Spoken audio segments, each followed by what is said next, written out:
অখাদ্য বস্তু ফ্ৰম কাকি হোজাই ডিষ্ট্ৰিক্ট তৰুণ বৰাক বিভিন্ন বস্তু ইয়াত দেখিছে মোৰ আজি বিভিন্ন সামগ্ৰী যিমান দেখিছে আপোনালোকে ইয়াত দেখিছে গ্লাছ এয়া বটল এচিড দেখিছে এয়া গ্লাছ দেখিছে এয়া দেখিছে ইটা এয়া বিভিন্ন ধৰণৰ গছপাত দেখিছে এয়া বিভিন্ন ধৰণৰ গ্লাছ দেখিছে এয়া নাৰিকল দেখিছে অত্যন্ত মুৰি মানুহৰ এই চুলি মই নিজকে খাওঁ কাটি আজি মই আপোনালোকৰ মাজলৈ সদৌ অসমৰ দুখ লাগিছে এটা অনুষ্ঠান চাই পেলাই মোৰ স্বৰ্গীয় ৰাজীৱ সাদৰীয়া বৰ তেখেত এজন আছিলে গুণী-বাণী গণশিল্পী তেখেতক মই ইয়াৰ পৰাই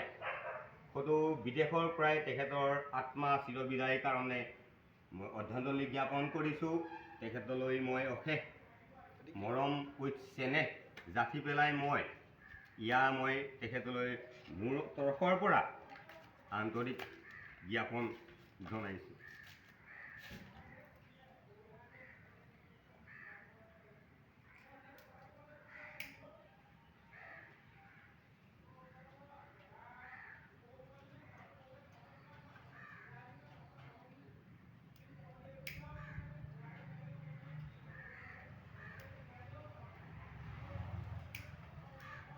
পাহাৰটোৱে দিল ন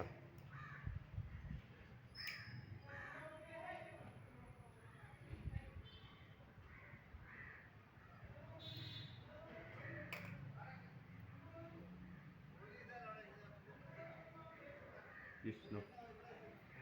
স্বৰ্গীয় গণশিল্পী মোৰ ৰাজীৱ সাদৰীয়া তেখেতে মোৰ বহুত অন্তৰৰ পৰা বিদেশত মই তেখেতলৈ স্বৰ্গীয় কামনা কৰিছোঁ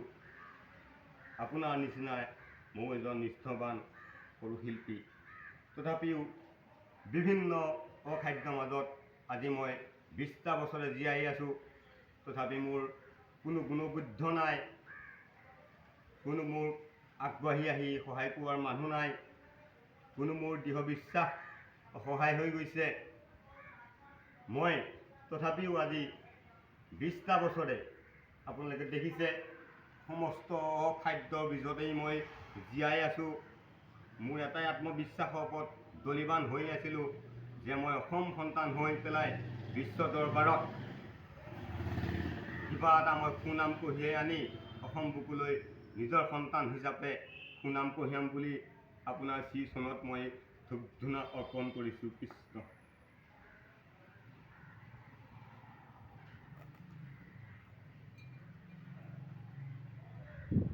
এই পয়েটক ৰাজীৱ সাদৰীয়া আপোনাৰ দৰে মই তেনেকৈ জীয়াই আছোঁ বৰ্তমানলৈকে আজিলৈকে মই কোনো সংস্থাপন পোৱা নাই অসমৰ পৰা কোনো প্ৰতিষ্ঠান কোনো অনুষ্ঠান আপোনাৰ দৰেই হৈ গৈছে মোৰ জীৱনটোত তথাপিও মই জীয়াই আছোঁ বিভিন্ন অখাদ্যৰ মাজত মই সেয়ে সামাজিক মাধ্যমত আপোনালোকে বহুত শুনিছোঁ আপোনালোকৰ বিষয়ে ভাল লাগিছে তোলপাৰ হৈছে অসমত মই বিদেশী হৈ মূৰ দোৱাই কৰ্মক্ষেত্ৰতেই পৰি আছোঁ আপোনালোকে মোক যাতে অকণমান সহানুভূতি চাই হে প্ৰভু মোৰ বিশ্বাস মোৰ দৃঢ় আত্মা আজিও জীয়াই আছে জীয়াই থাকিব থকা দিনকেইটা বিভিন্ন খাদ্যৰ মাজতেই মই জীৱন সম্পন্ন কৰিম এয়া মোৰ দৃঢ় সংকল্প মই গিনিজ দৰবাৰত গৈ অসম সন্তান হিচাপে বহুত কৰ্মৰ ক্ষেত্ৰত আগবাঢ়ি যাম বুলি ভাবি আছিলোঁ কিন্তু মোৰ আৰ্থিক দুৰ্বলতাৰ ক্ষেত্ৰই মই নিজৰ কৰ্মক্ষেত্ৰৰ কাৰণে মই আজি দুৰ্ভাগ্যজনক হিচাপে বিদেশত কাম কৰিবলগীয়া হৈ আছে ক'ব নাপায় আজি স্বৰ্গীয় ৰাজীৱ সাদৰীয়া তেখেতৰ চিৰাত্মা শান্তি পাওক তেখেতে নিজৰ জেগালৈ যাওক তেখেতে আকৌ এজন পুনৰ সংগ্ৰামী জন্ম দিয়ক গণমুক্তি এজন সন্মান সহকাৰে জন্ম পাওঁ যাতে পৃথিৱীত সেয়ে মোৰ ওচৰত কামৰা সেয়ে মই ক'লোঁ আপোনালোকৰ ওচৰত ময়ো তেখেতৰ দৰেই জীয়াই আছোঁ। মই এজন